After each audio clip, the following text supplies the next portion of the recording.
అమ్మా నాన్నలకు ఆహ్వానం పలుకుతోంది Ananda Lahari 5-స్టార్ retirement homes Edupugallu Vijayawada.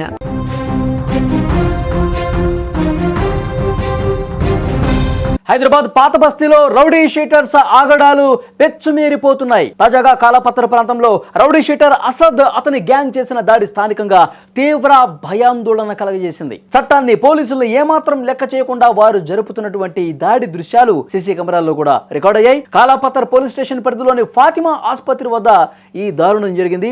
Screen మీద దృశ్యాలు కూడా మీరు చూస్తా ఉన్నారు. రౌడీ షీటర్ అసద్ తన అనుచరులతో కలిసి ఒక షాపు యజమాని మీద ఏ విధంగా కత్తితో దాడికి తెగబడ్డాడో ఒక్కసారి స్క్రీన్ మీద చూడండి. షాపు యజమాని తన మోటార్ సైకిల్పై కూర్చుని ఉండగా అసద్ గ్యాంగ్ ఆకస్మికంగా ఒక్కసారిగా ఉన్న పళాన అక్కడికి వచ్చి తల్వార్లతో అంటే కత్తులతో దాడి చేశారు. దాడి చేసిన అనంతరం వారి షాపులోని ఫ్రిడ్జ్ను ఇతర వస్తువులను కూడా ధ్వంసం చేసినటువంటి పరిస్థితి ఉంది. అంతేకాకుండా షాపు అద్దాలను కూడా పగలగొట్టి అక్కడ హంగామా చేశారు. ఈ మొత్తం కూడా అక్కడ ఉన్నటువంటి సీసీ కెమెరాల్లో రికార్డ్ అయ్యాయి. ఆ దృశ్యాలే మీరు చూస్తున్నారు. అటుగా వెళ్లే వాళ్ళు పూర్తిగా ఈ దాడి బీభత్సాన్ని చూసి షాక్ అయిపోయారు. అందరూ కూడా అక్కడ కాలనీలో ఉన్న వాళ్ళు కావచ్చు, అక్కడ పక్కన షాపు వాళ్ళు కావచ్చు, అటుగా వెళ్తున్నటువంటి స్థానికులు కావచ్చు, వాళ్ళందరూ కూడా ఒక్కసారిగా భయకంపితులైపోయినటువంటి పరిస్థితి. అంత దారుణంగా వీళ్ళు దాడి చేసినటువంటి పరిస్థితి. ఒక్కసారి స్క్రీన్ మీద ఆ దృశ్యాలు చూడండి. అతను అక్కడ 2-వీలర్ మీద కూర్చొని ఉంటాడు. కూర్చున్న వ్యక్తి మీద వెనకాలగా వచ్చినటువంటి ఒక 3-4 ఉన్నారు. వాళ్ళు అసద్తో పాటు అసద్ కాకుండా ఇంకా 3 వ్యక్తులు ఉన్నారు. అందరూ చేతుల్లో కూడా కత్తులున్నాయి. చూడండి, అక్కడ ఉన్నటువంటి వస్తువుల మీద, అక్కడ ఉన్నటువంటి ఆ షాపుకి సంబంధించిన అద్దాల మీద అతని మీద దాడి చేసిన అనంతరం ఒక్కసారిగా చేయి మీద గట్టిగా కత్తితో దాడి చేశారు. దాడి చేసిన తర్వాత ప్రాణభయంతో అతను పరుగులు పెట్టినటువంటి పరిస్థితుంది. ఆ తర్వాత షాపుని, అక్కడ వెహికల్స్ని మొత్తం నానా బీభత్సం చేశారు, గందరగోళం చేశారు.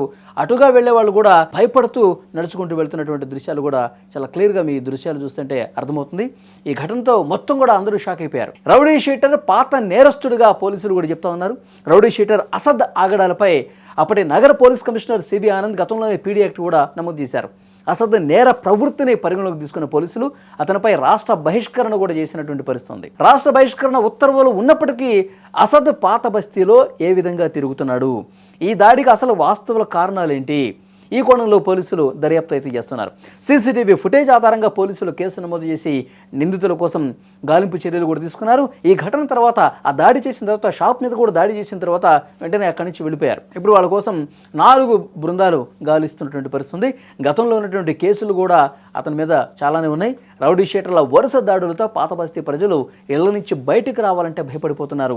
ఎప్పుడు ఏ విధంగా తెగబడతారు, ఎప్పుడు ఈ విధంగా తలవారులు తీసుకొచ్చి పెద్ద పెద్ద కత్తులు తీసుకొచ్చి దాడి చేస్తారని చెప్పి భయంతో బతుకుతున్నటువంటి పరిస్థితి. ఇతని మీద గతంలో ఉన్నటువంటి కేసుల వివరాలను ఒకసారి పరిశీలిస్తే సుపారీ గ్యాంగ్ లాగా ఇతను పనిచేస్తూ ఉంటాడు.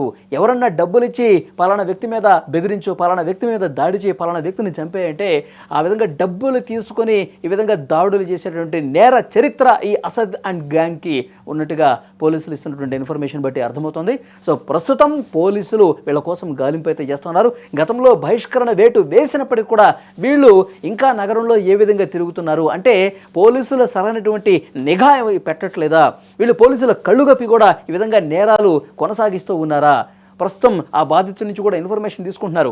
అసలు ఎవరి మీదైనా మీకు ఇబ్బంది ఉంది, గతంలో ఏమైనా గొడవలు జరిగిన పరిస్థితి ఉందా, నేరుగా అసత్తో ఏమైనా ఇబ్బంది ఉందా, సో వీటన్నిటికి సంబంధించి ఇన్ఫర్మేషన్ తీసుకున్నారు. ప్రస్తుతం సోషల్ మీడియాలో వైరల్ అవుతున్న ఈ దృశ్యాలు, అక్కడ సీసీ కెమెరాలో రికార్డ్ అయినటువంటి దృశ్యాలు ప్రస్తుతం చూస్తుంటే ఒళ్ళు గగురు పొడిచే దృశ్యాలు. 4 కత్తులు పట్టుకుని షాప్ దగ్గరకు వచ్చి అతని మీద దాడి చేసి ఆ తర్వాత షాపును కూడా ఆ కత్తులతో దాడి చేస్తున్నటువంటి దృశ్యాలు భయంకరంగా ఉన్నాయి. అక్కడ ఉన్నటువంటి స్థానికులు ఇంకా కళ్ళముద్దు మెదులుతూనే ఉంది. ఆ దృశ్యాలన్నీ చూసి భయపడుతున్నటువంటి పరిస్థితి ఉంది.